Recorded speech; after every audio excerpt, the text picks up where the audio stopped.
أعوذ بالله من الشيطان الرجيم بسم الله الرحمن الرحيم ومنهم أميون لا يعلمون الكتاب إلا أماني وإنهم إلا يظنون. மேலும் அவர்களில் எழுத்தறிவில்லாதோரும் இருக்கின்றனர். கட்டுக்கதைகளை அறிந்து வைத்திருக்கிறார்களே தவிர வேதத்தை அறிந்து வைத்திருக்கவில்லை. மேலும் அவர்கள் ஆதாரமற்ற கற்பனை செய்வோர்களாக அன்றி வேறில்லை. வேதக்காரர்களான யூதர்கள் நபிகள் நாயம் ஸல்லல்லாஹு அலைஹி வஸல்லம் அவர்களுடைய காலத்தில் 3 வகைகளாக இருந்தார்கள். 1 வேத அறிஞர்கள், இவர்கள் வேத உண்மைகளை மறைத்து வந்தார்கள். 2 நயவஞ்சகர்கள், இவர்கள் முஸ்லிம்களைப் போல நடித்து வந்தார்கள்.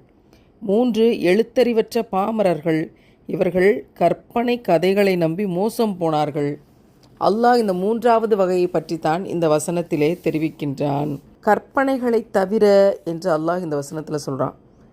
இது குறித்து இப்னு அப்பாஸ் ரலியல்லாஹு அன்ஹு அவங்க என்ன சொல்கிறாங்கன்னா, அவர்கள் தன்னுடைய வாயால் கூறுகின்ற சில பொய்யான தகவல்களை தவிர வேறு எதையுமே அறிந்திருக்க மாட்டார்கள்.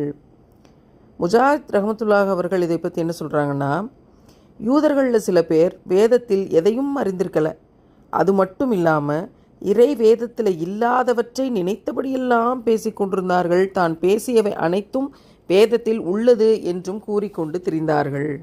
இன்றைய காலகட்டத்தோடு இதை ஒப்பிட்டு பார்த்தோம் அப்படின்னா, இன்றைக்கும் மார்க்கத்தில் எவ்வளவு பொய்கள், எவ்வளவு கட்டுக்கதைகள். அதுபோக இவர்கள் இருட்டைத்தான் வெளிச்சம் என்று நம்பிக்கொண்டிருக்கிறார்கள். அந்த இருட்டைத்தான் வெளிச்சம் என்று பரப்பி கொண்டிருக்கிறார்கள். அந்த இருட்டுதான் உண்மையான வெளிச்சம் என்றும் பரப்பி கொண்டிருக்கிறார்கள்.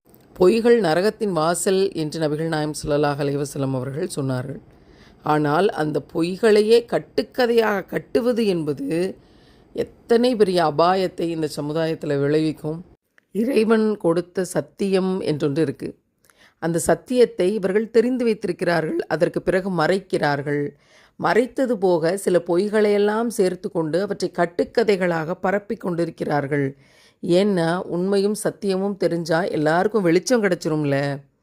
அதுக்காக மிகப்பெரிய வேலை இவர்கள் செய்கிறார்கள். இன்றைக்கு இருக்கிற சமகாலத்தோடு ஒப்பிட்டு பார்க்கிறேன்.